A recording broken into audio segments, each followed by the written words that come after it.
Halo, hati-hati loh saudara. Bukan hanya soal spirit. Kalau aku berdoa dengan rohku, aku akan berdoa dengan akal budiku, jiwanya harus dikontrol, harus disetting. Makanya terjadilah berubahlah oleh pembaharuan akal budimu.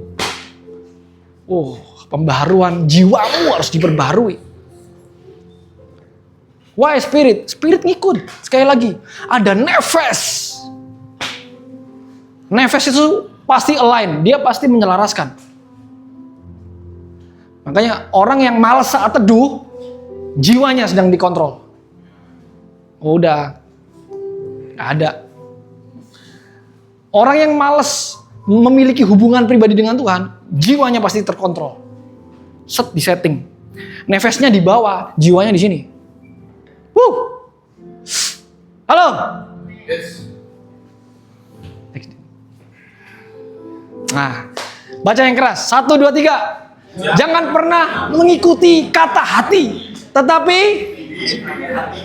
Setting hatimu, tundukkan hatimu kepada kebenaran.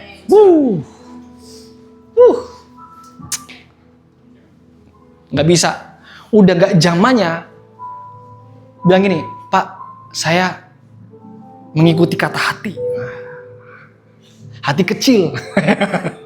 Hati kecil saya berbicara, udah gak bisa. Kamu harus memimpin hati kecilmu. Kalau enggak saudara akan disesatkan.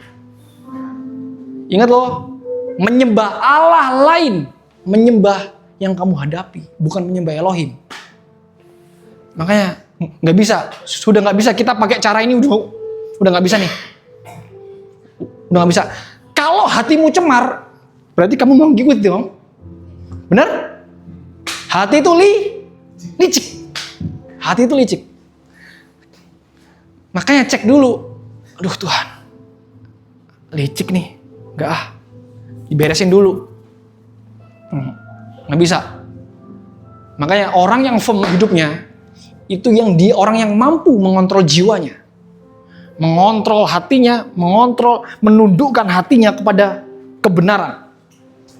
Kalau firman Tuhan bilang gini, firman Tuhan bilang kamu sembuh, kamu pasti sembuh. Kalau firman Tuhan kamu pasti dipulihkan dalam keadaan yang berkelimpahan, kamu pasti kelimpahan nanti. Kamu pasti diberkati. Amin. Makanya saudara, dengan pada level tertentu kita nggak boleh udah lagi dipermainkan oleh jiwa kita. Udah nggak boleh lagi dipermainkan. Berbahaya.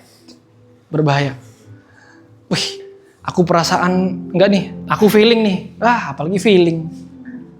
Kelar. Makanya firman Tuhan tuh tegas dan jelas. Jika ya, katakan ya. Kalau enggak, ya enggak usah. Wih, aku feeling nih. Enggak boleh. Halo, amin.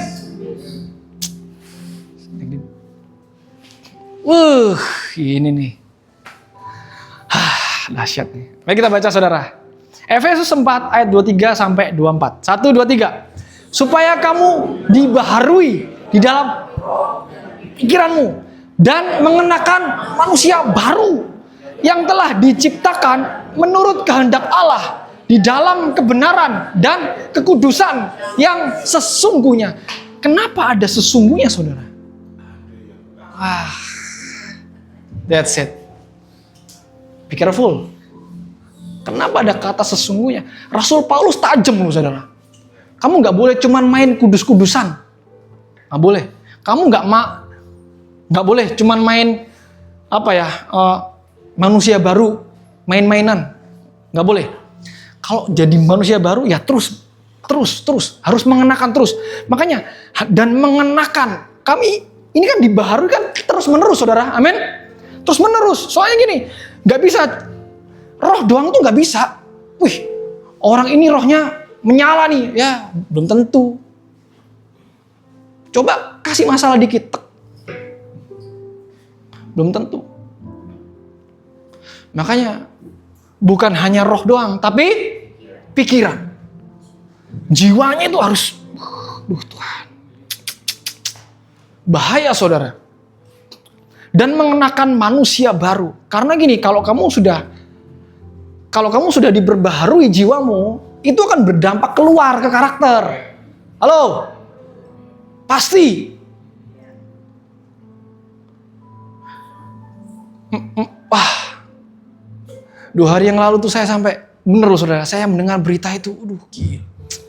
Saya sampai begini, kenapa ya hamba Tuhan besar sedahsyat dia, diurapi. Dia bisa seperti itu. Ternyata Tuhan singkapkan. Apa? Jiwa. Dahsyat. Di salah satu HKR-nya, dia cuma gini doang. Tapi 2 hari yang lalu, hati saya sedih banget. Saya sampai gini, why Lord, why? Saya sampai geram, sampai 2 hari saya sampai, aduh, why? It's not about fire, no. Kamu kasih duit enggak, kamu ada perjumpaan enggak dengan Tuhan? Siapakah yang layak naik ke gunung? Tuhan. Orang yang bersih tangannya dan berlefaf, pure heart. Bukan. Makanya saudara, ntar saudara, dahsyat. Saudara, saya mau bilang, saudara ini orang-orang dahsyat loh. Saudara ini orang-orang yang dipilih, dibentuk, dicipta, dan dijadikan. Amin. Wah, dahsyat. Makanya saudara, mulai hari ini atau nanti malam kalau saudara memiliki waktu dengan Tuhan, jangan lupakan berdoalah buat hamba-hamba Tuhan di seluruh dunia. Doakan. Tapi gini saudara, saya mau bilang, Tuhan akan menyingkapkan segala sesuatunya. Apalagi masuk tahun depan, 2026. Karena Tuhan akan menyingkapkan sebelum masuk ke tahun Zadik. Karena di tahun Zadik yang memerintah adalah orang-orang benar. Amin. Nah, 2 Korintus 7 ayat 1. Ini dia nih, gawat. Kita baca sama-sama. 1, 2, 3. Saudara-saudaraku yang kekasih, karena kita sekarang memiliki janji-janji covenant, marilah kita menyucikan diri kita dari semua pencemaran jasmani dan rohani. Dan dengan demikian menyempurnakan kekudusan kita di dalam takut akan Allah.